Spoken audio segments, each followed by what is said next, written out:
주 안에 사랑하는 성도 여러분, 저희들은 7교회의 이야기를 교회의 주가 되신 주님으로부터 듣고 있습니다. 지난주에는 우리가 에베소 교회에 대한 말씀을 살펴보았습니다. 에베소 교회는 진리의 터 위에 서 있는 교회였습니다. 교회의 표지라고 할 수 있는 말씀과 또 성례와 또 권징이 제대로 서 있는 아주 모범적인 교회였습니다. 그렇지만은 에베소 교회의 깊은 곳을 보시는 주님께서는 에베소 교회에 한 가지 부족한 게 있다 그러셨습니다.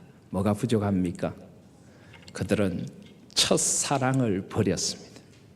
처음에는 말씀에 대한 열정도 있었고 거룩한 예배에 대한 진정성도 있었고 악을 미워하고 진리를 수호하고자 하는 그런 불같은 신념도 있었지만 점점 세월이 흘러가면서 그것은 하나의 형식주의에 머물렀고 그 속에 주님을 향한 뜨거운 사랑, 그 간절한 사랑, 그 첫사랑, 말씀을 들으며 마룻바닥에 뚝뚝 떨어지던 눈물이 있었던 그 눈물의 시간들을 그들은 잃어버렸습니다.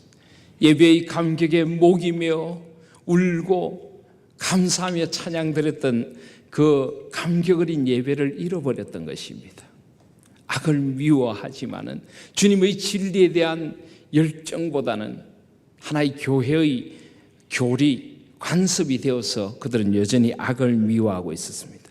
주님은 그런 에베소 교회를 향하여 돌아서라고 합니다. 첫사랑의 자리로 돌아오라고 합니다. 저는 우리 한국 교회들이 이 첫사랑의 자리로 돌아와야 된다고 생각합니다. 그리고 우리도 그 첫사랑의 자리로 돌아와서 하나인 교회를 개척하게 되었습니다. 저는 우리 하나인 교회가 이 첫사랑을 언제나 간직한 그 교회가 될 수 있기를 주님의 이름으로 소원합니다. 오늘은 이제 두 번째 교회 이야기, 서머나 교회입니다. 8장 1절에 보시면 2장 8절에 보시면 서머나 교회의 사자에게 편지하기를 처음이요 나중이요 죽었다가 살아나신 이가 가라사대야. 역시 우리 서머나 교회에 편지를 보내시는 분도 우리 주님이십니다. 그런데 그 주님께서 보내시는 편지의 내용이 심상치 않습니다. 2장 9절을 보시면 내가 내 환난과 궁핍을 안다라고 합니다. 서머나 교회는 환난 가운데 있는 교회였고 궁핍한 교회, 가난한 교회였습니다. 그런데 여러분, 이 서머나라는 곳의 이 역사적인 배경을 알면은 이 말은 조금 맞지 않는 듯 보입니다. 이 서머나는 지금의 역시 터키 서부 지역, 그러니까 소아시아 지역에 위치해 있던 교회였습니다. 에베소 교회에서 정북으로 한 55km를 올라가면은 있던 곳이 바로 서머나라고 하는 도시였습니다. 그런데 사도 요한이 이 편지를 쓸 당시에 서머나라고 하는 도시는 굉장히 부유한 도시였습니다. 굉장히 부유한 도시였습니다. 소아시아에서 첫 번째라고 스스로 자부심을 가질 만큼 에베소 교회와 쌍두마차를 이루는 아주 큰 항구가 있는 그런 유명한 도시였습니다. 너무나 아름다운 도시였고 또 황제 숭배, 로마 황제 숭배의 두 번째가라면 서러울 정도로 이 황제 숭배에 대한 아주 열광적인 그런 도시였습니다. 기록에 의하면은 예수님께서 오시기 약 195년 전에 이미 로마 황제를 숭배하기 위한 신전이 이 서머나에 세워졌다고 합니다. 그러니까 로마 황제를 위한 이 신전이 세워진 최초의 외부 도시가 바로 이 서머나라고 하는 도시였습니다. 그러니까 이 도시의 사람들은 로마에 대한 열렬한 충성을 가지고 있었고 로마의 사랑을 받는, 그리고 아주 아름답고 부유한 그런 도시가 서머나였던 것을 알 수가 있습니다. 그런데 그런 부유한 도시에서 여기 주님께서 너의 환난과 궁핍을 한다. 그런 화려하고 아름다운 도시에서 환난과 궁핍을 한다라고 주님께서 서머나 교회를 향하여 말씀하십니다. 이 말씀은 무슨 말씀입니까? 바로 서머나 교회가 겪고 있던 그 상황을 주님께서 알고 계신다는 말입니다. 실제로 서머나 교회는 그 크고 화려한 도시 가운데, 그 환락의 도시 가운데 주님께 대한 믿음을 지킴으로 큰 박해에 직면해 있었던 그런 작은 교회 공동체, 그 교회가 바로 서머나 교회였습니다. 내 환난을 안다라고 하는데 이 환난은 그야말로 육체적인 고통입니다. 사도 요한이 편지를 쓸 당시에, 초대교회 당시에 예수님을 믿는다는 것, 그리스도인이 된다는 것은 곧 그의 삶에 모든 것을 다 잃을 수도 있다는 각오를 하는 것이었습니다. 심지어는 죽음조차도 각오해야 하는 것이었는지도 모릅니다. 초대교회 성도들의 박해가 어느 정도였는지 우리는 히브리서 11장 36절 이하를 보시면 잘 알 수가 있습니다. 히브리서 11장 36절에 보시면 또 어떤 이들은 희롱과 채찍질 뿐 아니라 결박과 옥에 갇히는 시험도 받았으며 돌로 치는 것과 톱으로 켜는 것과 시험과 칼에 죽는 것을 당하고 양과 염소의 가죽을 입고 유리하여 궁핍과 환난과 학대를 받았다. 우리는 이 말씀들을 이렇게 단어 하나하나 평면적으로 읽을 수가 없습니다. 이 단어 하나하나에는 초대교회 성도들이 흘렸던 피와 눈물과 고통의 신음소리가 한 단어 한 단어에 가슴 절절히 맺혀 있는 것입니다. 그들은 희롱을 당했습니다. 예수 그리스도를 믿는다는 이유 하나 때문에 온갖 조롱과 모멸과 멸시를 당했습니다. 그들은 채찍에 맞았습니다. 여러분, 이 채찍이 어떤 채찍이라고 생각하십니까? 우리는 이 채찍을 그냥 채찍 이렇게만 표현할 수 없습니다. 그 당시 로마의 채찍이라고 하는 것은 이 아주 탄력이 좋은 그런 가죽끈 같은 끝에다가 쇠나 아주 단단한 동물의 뼈를 달고 있는 그런 채찍입니다. 이 채찍은 한 대를 때리면은 사람의 살점을 뜯어내고 살점을 파고 들어가서 신경과 뼈를 건드리는 그런 채찍입니다. 제가 아는 분 중에 저기 중동 지역에 사역을 하셨던 분이 계십니다. 그분 이야기를 들으니까 지금도 이 중동 지방에서는 이 예수님 당시 로마 당시에 채찍을 가지고 사람을 때리는 태형이 그대로 시행이 된다고 하더라고요. 그래서 이 코란 이슬람의 그 경전에 의해서 죄를 지은 사람들을 데려다 놓고 채찍을 때리는 것을 자기가 채찍으로 때리는 것을 자기가 직접 본 적이 있답니다. 이 사람들이 많이 모이는 광장 한가운데 큰 컨테이너 차량을 하나 갖다 놓고 그 컨테이너에 이렇게 쇠를 달아가지고 사람을 데리고 와서 이 쇠에다가 사람을 묶어서 이렇게 컨테이너에 이렇게 앞면을 대고 그러니까 등이 드러나도록 해가지고 사람을 묶는답니다. 그런 뒤에서 옷을 찢어가지고 등판이 드러나도록 한대요. 그리고는 이런 채찍을 가지고 사람을 때리는데 한 대를 때리면은 이 채찍에 맞은 등에서 살점이 뜯겨나고 피가 터져가지고 그 주위에 보고 있는 사람들의 얼굴에 피가 확 튈 만큼 고통스러운 채찍을 때린답니다. 어지간히 덩치가 크고 건장한 사람들도 이 채찍을 2대 내지 3대는 더 이상 3대 이상은 맞을 수가 없다고 합니다. 고통을 견뎌낼 수가 없어서 그 자리에서 실신을 해버린다고 합니다. 그러면은 예를 들어 10대를 맞기로 했다. 그러면은 그 사람을 그대로 끌어다가 감옥에 넣어둔대요.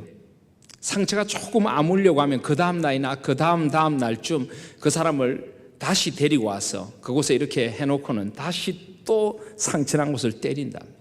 우리 예수님께서 또 바로 그런 채찍을 맞으셨죠. 지금 초대교회 성도들은 그런 채찍을 맞았다고 합니다. 결박, 온몸을 착고에 채우고 칭칭 쇠사슬로 묶어서 꼼짝을 할 수 없도록 사람의 몸을 묶어두었습니다. 옥에 갇히는 것. 이 옥이라고 하는 것은 대부분 지하 감옥입니다. 너무나 춥고 온통 습기로 가득한 엄습한 지하 감옥, 온갖 병균과 온갖 이상한 벌레들이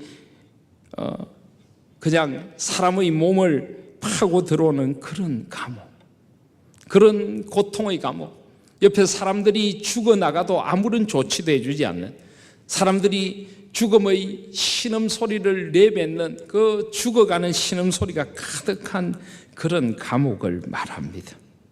37절에 보면 돌로 치는 것과, 사람을 죽을 때까지 돌로 때렸습니다. 돌로 사람을 때려서 죽는다면 그 사람의, 죽어가는 사람의 그 고통은 어떠할까요? 그 공포는 어떠할까요? 자기를 향해서 살기 등등하게 돌을 들고 내려치는 사람들 사이에 둘러싸여 있는 그 가련한 영혼이 어떻다고 생각하십니까? 심지어는 산채로 톱으로 켜기도 했습니다. 시험과 칼에 죽었습니다.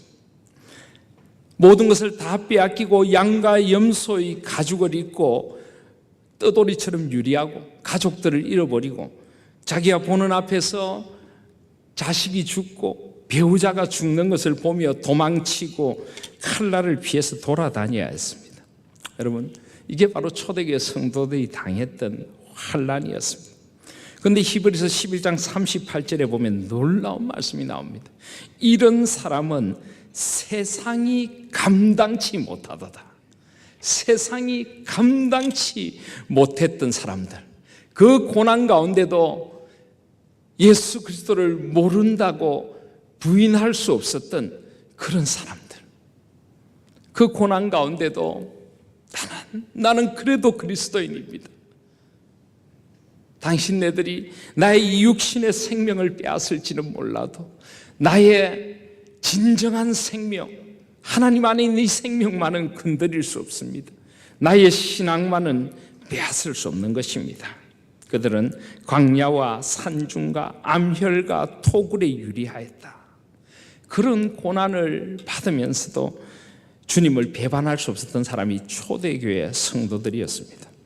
바로 스무나 교회가 당한 환난은 바로 그런 것이었습니다. 다시 요한계시록 2장 9절로 가시면 주님은 내가 내 환난과 궁핍을 한다. 특별히 이 부유한 스무나라고 하는 도시에서 그리스도인들은 굉장히 가난한 삶을 살아야 했습니다. 이유가 무엇일까요? 예수 그리스도를 믿는다는 이유 때문에 그들이 가진 재산을 다 빼앗겼습니다. 그들이 가진 노동력을 착취를 당했습니다. 그들과는 아무도 거래하려고 하지 않았습니다. 그들은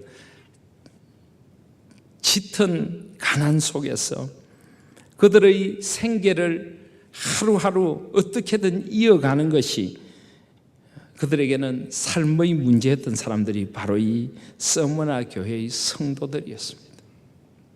그 환난과 그 궁핍, 그런데 그들은 그 환난과 궁핍 가운데도 주님을 배반할 수 없었던 사람이었습니다. 그래서 주님은 9절에 내가 내 환난과 궁핍을 안다. 저는 이 안다라는 말씀이 참 좋습니다. 주님은 스무나 교회 성도들이 어떤 사랑으로 주님을 사랑하는가를 알고 계셨습니다. 얼마나 지난한 고난 가운데도 주님을 배반할 수 없는가를 알고 계셨습니다. 그 쓰라린 궁핍 가운데도 주님 앞에 서 있을 수밖에 없었던 사람인 것을 알고 계셨습니다. 그래서 주님은 놀라운 말씀을 하십니다. 실상은 내가 부요한 자니라. 여러분, 이것은 얼마나 놀라운 역설입니까?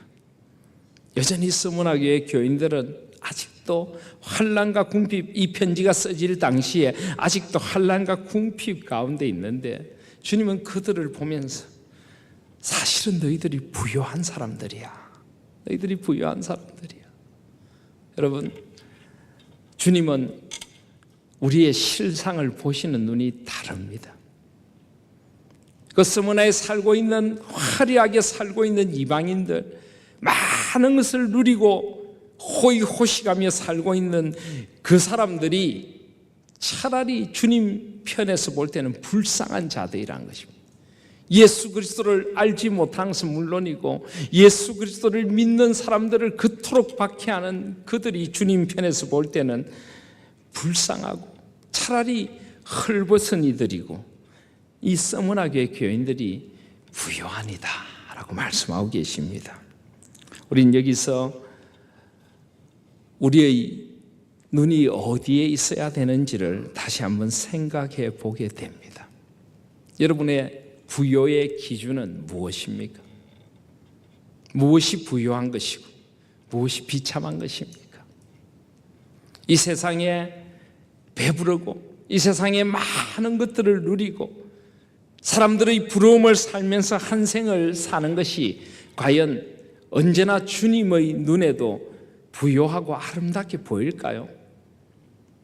물론 우리가 이 세상의 것들을 서머나 교회 성도들처럼 다 내려놓아야 된다는 말씀을 드리는 것은 결코 아닙니다.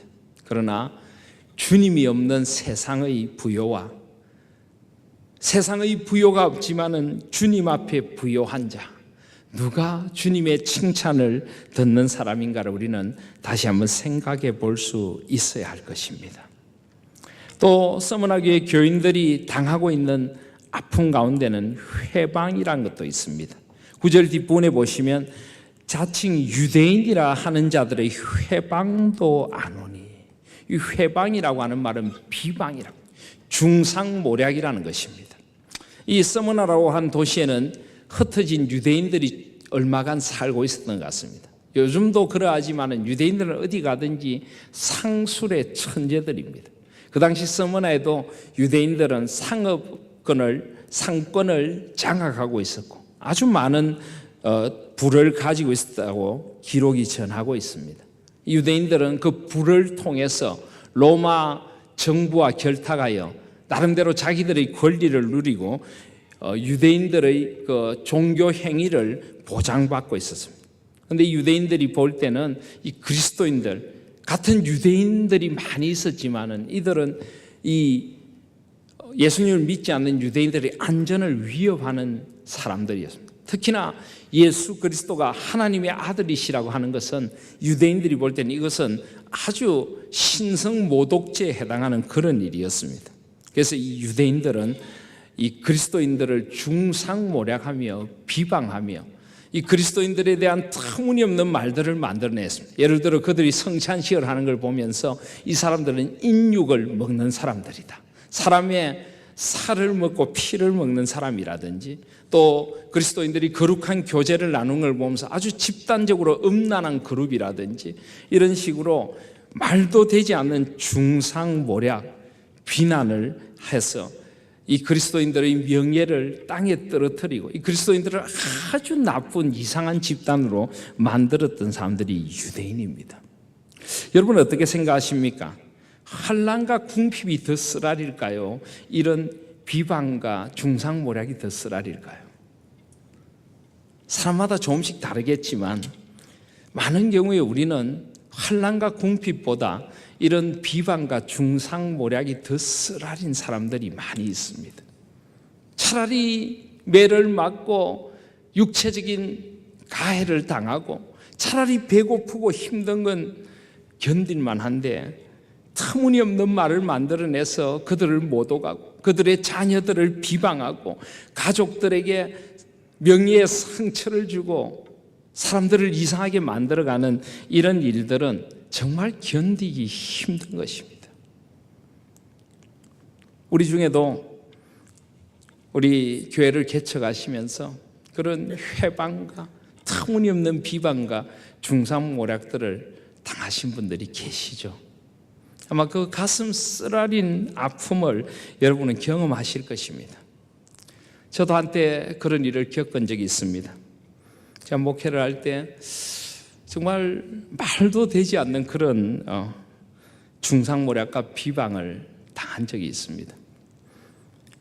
어느 중직자께서 이상한 편지를 써가지고 그냥 성도들에게 막 보내고 그런 일이 있었습니다. 우리 교역자 한 분이 그 편지를 들고 오셔서 저에게 보여주면서 목사님, 이런 편지가 교인들에게 떠돌고 있습니다. 막아야 되지 않습니까? 제가 그 편지를 보면서 웃었습니다. 이 편지 내용을 누가 믿겠습니까? 말도 안 되는 이야기인데 누가 이걸 믿겠습니까? 괜찮습니다. 아무도 안 믿을 테니까 걱정하지 마십시오. 그런데 제가 너무나 놀란 건요, 어떤 사람들이 이걸 믿더라고요. 제가 그걸 보면서 그때 제가 깨달았습니다. 이게 단순한 비방과 중상모략이 아니라 영적인 문제구나. 요한복음 8장 44절에 보면 마귀를 거짓의 압이라고 해요. 사탄은 거짓의 영이고 회방의 영이고 분열의 영입니다. 아무도 안 믿을 줄 알았는데 사탄이 미혹을 하니까 믿더라고요. 그런 걸 믿는 사람들이 있더라고요. 결국은 자기가 원하든 원하지 않든 사탄의 하수인 노릇을 하고 결국은 교회를 분열시키려는 사탄의 노름이구나 하는 생각을 하게 됐습니다.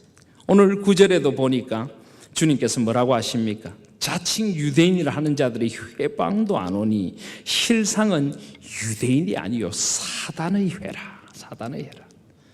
결국 사람들을 비방하고 중상모략하고 없는 말들을 꾸며내는 사람들은 자기가 원하든 원하지 않든 거짓의 압인 사탄의 하수인 노릇을 하고 있다는 것입니다. 자기가 원하든 원하지 않든 결국은 사탄이 시키는 짓을 하고 있다는 것입니다. 얼마나 이 말씀이 저는 무서운지 모르겠습니다. 자칭 유대인이라 하지만은 사단의 해라. 그런 고난이 서머나 교회 성도들에게 있었습니다. 고난은 그거로 끝이 아닙니다. 10절에 보면은 내가 장차 받을 고난을 두려워 말라. 지금도 너무나 힘든데 이 환난과 궁핍과 회방 가운데 주님 어떻게 해야 됩니까 싶은데 주님은 장차 받을 고난이 또 있다네요. 서머나 교회 성도들은 주님 아직도 고난이 남아 있습니까? 라는 말을 했을지 모릅니다. 그런데 주님은 두려워하지 말라고 그럽니다. 볼지어다 마귀가 장차 너희 가운데서 몇 사람을 옥에 던져 시험을 받게 하리라. 실제로 몇 사람이 감옥에 던져져서 죽음의 고통을 또 당하게 될 것이란 것입니다. 그런데 10절에 보시니까 너희가 10일 동안 환난을 받으리라. 주님은 10일이라고 하는 시간을 정해 주십니다. 이 10일은 과연 어떤 의미일까요? 어떤 학자들은 실제로 서머나 교회 지도자들이 열흘 동안만 감옥에 갇혔다라고 하는데 그건 아닌 것 같습니다. 이 계시록에 나오는 숫자들은 대부분 상징적입니다. 자주 말씀드렸지만 열이라고 하는 숫자는 온전한 숫자입니다. 그들이 온전한 고난을 받게 될 것이라는 것입니다. 완전히 죽음의 고통을 당하게 될 것이란 겁니다. 주님은 이 말씀을 어떤 마음으로 하고 계실까요? 이 말을 듣는 서머나 교회 성도들은 두려움에 떨었을 것입니다. 주님은 울고 계실 것입니다. 우리 주님께서 이 말을 그냥 하실 수 없죠. 조금만 참아 열흘이면 돼. 그러므로 이 10일은 완전한 어떤 고통을 의미하기도 하지만은 끝날 날이 있다는 것을 의미하기도 합니다. 그 고통이 언제까지나 계속되지 않을 것이란 것입니다. 언젠가는 이 고난이 끝이 날 날이 있을 거야. 이 고난은 정해진 기간이야.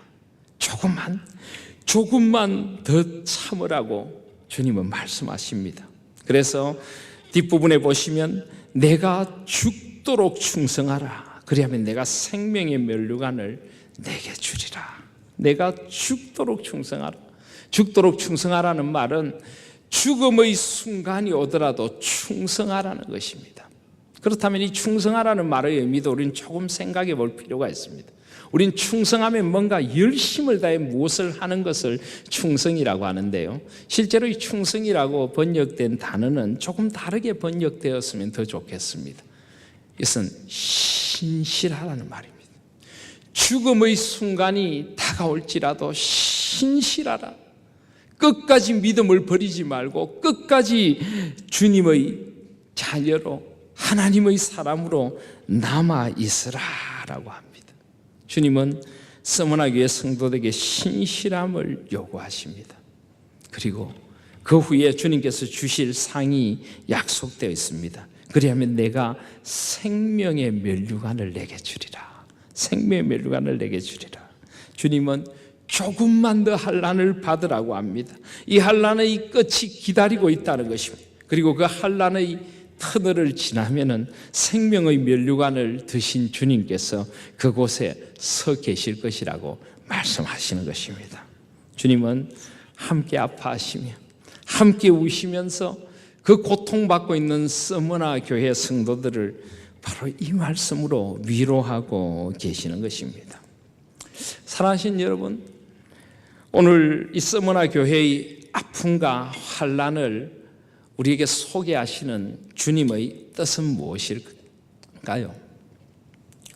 무엇보다 먼저 생각해 보고자 하는 것은 제가 지난주에 7교회 이야기를 본격적으로 에베소 교회부터 시작을 하면서 그런 말씀을 드렸습니다. 교회마다 말씀을 주시는 말씀을 받는 수신자가 있고 말씀을 주시는 발신자인 예수님이 어떤 분인가 하는 것이 있고 교회마다 칭찬이 있고 책망이 있고 그리고 그 책망에서 돌이킬 수 있는 처방을 주시고 돌이키는 자에게 어떤 상을 주시겠다 하는 주님의 복이 마지막에 약속이 되어 있다 하는 말씀을 드렸습니다. 그런데 가만히 보시면요, 이 서머나 교회는 책망이 없습니다. 책망이. 서머나 교회는 오직 칭찬밖에 없습니다. 계시록에서 7교회 가운데 우리 서머나 교회는 주님께 아무런 책망도 듣지 않았던 교회입니다. 그리고 칭찬은 주님께서 아신다는 칭찬입니다. 내가 너희의 환난을 안다. 너희의 궁핍을 안다. 너희들이 당하는 회방을 안다. 너희들의 고난을 안다. 그러나 너희들이 그 고난의 자리에서 신실했던 것처럼 끝까지 조금만 더 신실하라고 말씀하고 계시는 것입니다. 주님께서도 이 고난의 깊은 자리를 지나는 서머나 교회를 책망하실 수가 없으셨죠. 아니 말을 바꾸면은 그 깊은 고난 가운데 있는 교회는 책망받을 것이 없었다는 말입니다. 자, 그렇다면 우리 주님께서 오늘 이 아신다는 칭찬을 주시는 이 서머나 교회를 통하여 우리에게 무슨 말씀을 하시려고 하시는 걸까요? 그것은 바로 우리의 교회에도 때로는 이런 고난이 필요하다는 것입니다. 이런 고난을 통하여서 우리 교회는 더 부요해진다는 것을 우리에게 일깨워 주시는 것입니다. 물론 우리가 애써 고난을 자초할 필요는 없습니다. 그러나 여러분, 사실 주님의 복음을 제대로 지키고 제대로 된 진리의 교회로 서려면요, 사실은 고난이 없을 수가 없습니다. 왜냐하면 이 세상은 주님의 진리보다 다른 세상의 방식을 우리에게 강요하는 세상이기 때문입니다. 주님의 길보다는 세상의 편하고 쉬운 길, 탐욕적이고 쾌락적인 길을 우리에게 강요하는 세상이기 때문입니다. 교회가 이런 세상 속을 살면서 고난이 없을 수 없다는 것을 주님께서 보여주십니다. 저는 지난주에 참된 교회의 표지를 말씀을 드렸습니다. 말씀과 성례와 또 권징이 참된 교회의 표지라고 했는데 우리의 선배들은 그렇게 신앙 고백을 했지만 오늘 서머나 교회를 통하여 우리는 또 다른 참된 교회의 표지 하나를 발견합니다. 그것은 바로 고난입니다. 고난을 받는 교회가 참된 교회라고 우리 주님은 오늘 우리에게 말씀해 주시는 것입니다. 왜 꼭 고난을 받아야 합니까? 이 고난을 통하여서 우리는 무엇이 진리이고 무엇이 비진리인지를 분간해 낼 수 있게 됩니다. 이 고난을 통하여서 우리는 이 연단을 통하여서 주님께 대한 더 깊은 사랑을 발견하게 됩니다. 이 고난을 통하여서 우리는 주님 앞에서 더욱 성숙한 공동체로 설 수 있고 이 세상과 다른 우리 정체성을 발견할 수 있기 때문입니다. 그래서 진정한 교회는 환난과 궁핍, 고난 가운데 부요해지는 교회다. 이것이 바로 서머나 교회를 통하여 우리에게 주시는 하나님의 음성이라고 저는 믿습니다. 자, 여러분, 그렇다면 우리는 어떤 고난을 받아야 합니까? 지금 우리에게는 이런 고난이 없지 않습니까? 예수 그리스도를 믿는다는 이유 때문에 우리는 신체적인 위해를 당하지도 않고요. 물론 이 지구상에 지금도 그런 위해를 당하면서 복음을 지키는 자들도 있지만 적어도 우리 한국의 현실 속에서 우리는 예수 그리스도를 믿는다는 이유 때문에 이런 환난 당하지 않습니다. 궁핍 물론 당할 수도 있습니다. 때로 우리가 세상과 타협하지 않고 바르게 살아가고 바른 일을 추구하다가 보면은 이런 궁핍을 때로 당할 수도 있습니다. 또 바르게 하나님의 뜻대로 사업을 하시는 분들은 하나님께서 또 놀라운 복으로 복 주시기도 하십니다. 때로는 궁핍이 있을 수도 있겠죠. 그러나 적어도 여기서 말하는 그런 궁핍하고는 좀 다를 것입니다. 회방은 있습니까? 있을 수 있습니다. 그리스도인들이 세상 사람들의 애매한 회방에 휩싸일 수가 있습니다. 우리를 비난하는 잘못된 무리들의 회방이 있을 수가 있습니다.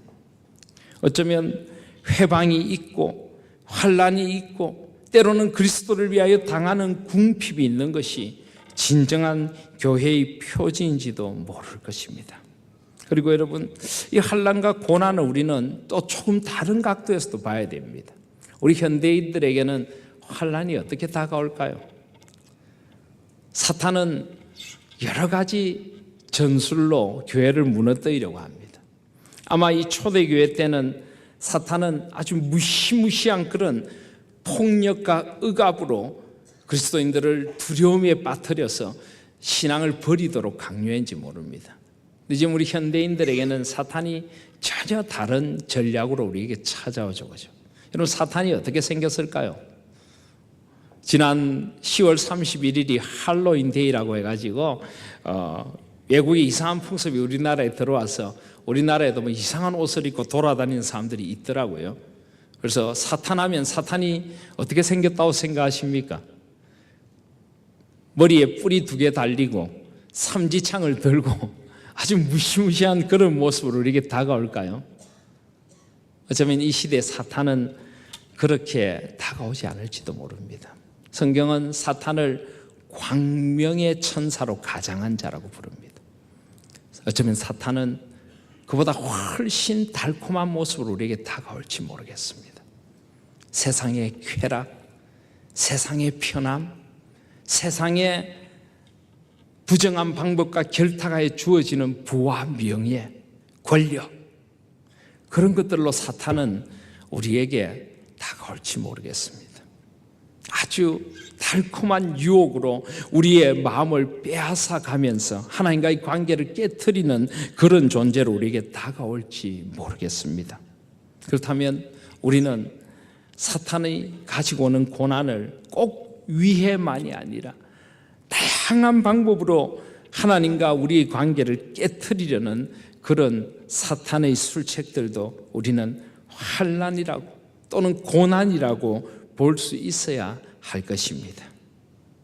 주님은 그런 모든 환난과 고난 속에서 끝까지 신실한 교회가 되기를 원하시는 것입니다. 사랑하시는 우리 하나님 교회 성도 여러분, 우리도 이 시대에 바른 교회를 세워가기 위해서 때로는 주님의 이름으로 받는 고난이 우리에게 있다고 할지라도 두려워하지 마시기를 바랍니다. 세상과 타협하지 않음으로 오는 아픔과 힘듦이 있다고 하더라도 절대 그 세상의 타협 앞에 굴하지 않는 우리 하나님 교회가 되실 수 있기를 바랍니다. 주님은 고난 가운데 우리가 진정으로 바른 교회로, 고난 가운데 진정으로 바른 그리스도인으로, 이 고난 가운데 참된 그리스도인으로 우리가 부요해질 수 있다고 말씀하고 계십니다. 오히려 이 고난을 주님 앞에서 더 깊은 믿음의 자리로 나아가는 계기로 삼아라고 주님은 말씀하고 계시는 것입니다. 그래서 오늘 2장 8절에 보시면 편지를 보내는 주님의 모습이 이렇게 나옵니다. 스무나 교회의 사자에게 편지하기를 처음이요 나중이요 죽었다가 살아나시니가 가라사대야. 왜 이렇게 말씀하십니까?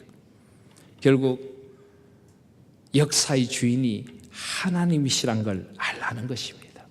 사탄이 아무리 그들을 환난과 궁피에 빠뜨릴지라도, 회방할지라도 10일 동안 옥에 가두어서 극한 고난 가운데 집어넣는다고 할지라도 그 고난의 처음에도 주님이 계시고 끝에도 주님이 계신다는 것입니다. 결코 사탄이 세상의 주인이 아니라 하나님께서 처음이시오 나중이시라는 것을 말씀하고 있습니다. 죽음의 자리에 이르렀다 하더라도 그래도 두려워하지 말라는 것입니다. 왜냐하면 주님께서 죽었다가 살아나신 이기 때문입니다. 영원한 생명을, 주님 안에 있는 영원한 생명을 빼앗을 자는 아무도 없다는 것입니다.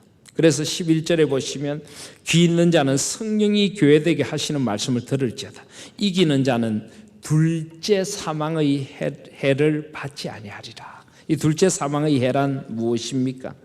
요한계시록 21장 8절을 보시면요, 그러나 두려워하는 자들과 믿지 아니하는 자들과 흉악한 자들과 살인자들과 행음자들과 술객들과 우상숭배자들과 모든 거짓말하는 자들은 불과 유황으로 타는 못에 참여하리니 이것이 둘째 사망이라.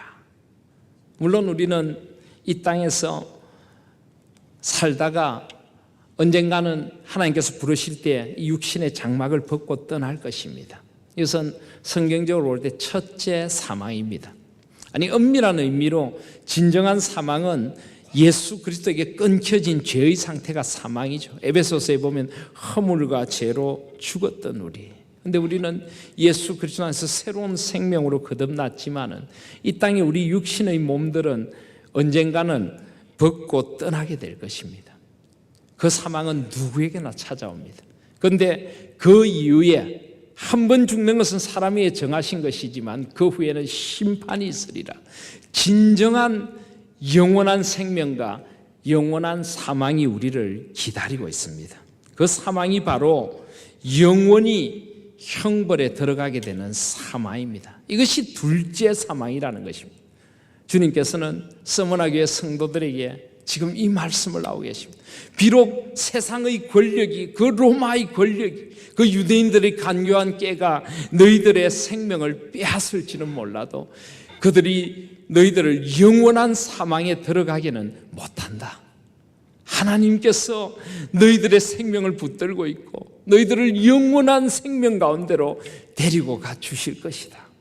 정작 영원한 둘째 사망에 들어갈 자들은 오히려 너희들을 박해하는 그들이다. 그것을 일깨워주고 계시는 것입니다. 그리스도인들은 이 소망이 있었기에 죽음의 자리에도 담대하게 찬양하며 주님을 바라보며 나아갈 수가 있었습니다. 한참 로마의 박해를 받던 때 어느 로마의 황제가 사자의 밥이 되어서 원형 경기장에서 찢겨 죽어가는 그리스도인 한 명을 조롱하며 이렇게 외쳤습니다. 너희들이 이렇게 비참하게 죽어가는데 너희들이 믿는 그 목수의 아들 예수 그리스도는 도대체 무엇을 하고 있단 말이냐. 그렇게 조롱했습니다. 사자의 밥이 되어 죽어가던 한 그리스도인이 절규했습니다. 황제시여, 예수 그리스도께서는 지금 황제를 위한 관을 짜고 있습니다. 그리고 그날 밤이 그 로마 황제의 원인 모를 죽음의 밤이었다고 합니다. 역사의 주인은 주님이시지 결코 이 세상의 권력자들이 아닌 것을 보여주고 있는 실화입니다. 사랑하신 여러분, 여러분은 무엇을 두려워하십니까? 이 세상에 잠깐 있다가 사라질 권력, 이 세상에 잠깐 있다가 사라질 우리를 위협하는 그것들을 두려워하십니까? 아니면 주님의 영원한 심판을 두려워하십니까? 눈을 들어 영원하신 주님의 소망의 나라를 바라보실 수 있는 저와 여러분들이 되시기를 바랍니다. 그리고 이 땅에서 예수 그리스도의 이름 때문에 당하는 어려움, 궁핍, 때로는 회방과 고난들을 두려워하지 않는 저와 여러분들이 되시기를 바랍니다. 아니, 오히려 그것을 축복으로 여기고 그 속에서 더욱 깊은 믿음의 자리로, 더욱 주님 안에 부요해질 수 있는 우리 교회가 될 수 있기를 소원합니다. 우리 하나님 교회는 자발적인 불편을 감수하고라도 주님 앞에 바른 교회로 서기를 원합니다. 때로는 진리 때문에 받는 고난을 두려워하지 않는 교회가 되기를 소원합니다. 때로는 주님의 이름 때문에 이 땅에서 회방을 받을지라도 진리 앞에 서기를 원하는 교회인 것입니다. 고난 가운데 두려워하지 않는 교회, 주님의 이름을 위하여 기꺼이 고난과 아픔을 감수하는 교회, 그리하여 그 고난 가운데 주님 안에서 더 부요해지는 생명의 면류관을 받는 우리 하나님 교회가 될 수 있기를 소원합니다. 주님께서 이 인생의 우리 믿음의 경주 끝에 면류관을 들고 환하게 웃고 계십니다. 잘하였도다 착하고 충성된 종아. 주님 앞에서 그 칭찬을 듣는 그날까지 아름답게 소망의 길을 걸으실 수 있는 우리 하나님 교회가 될 수 있기를 주님의 이름으로 소원합니다. 아멘.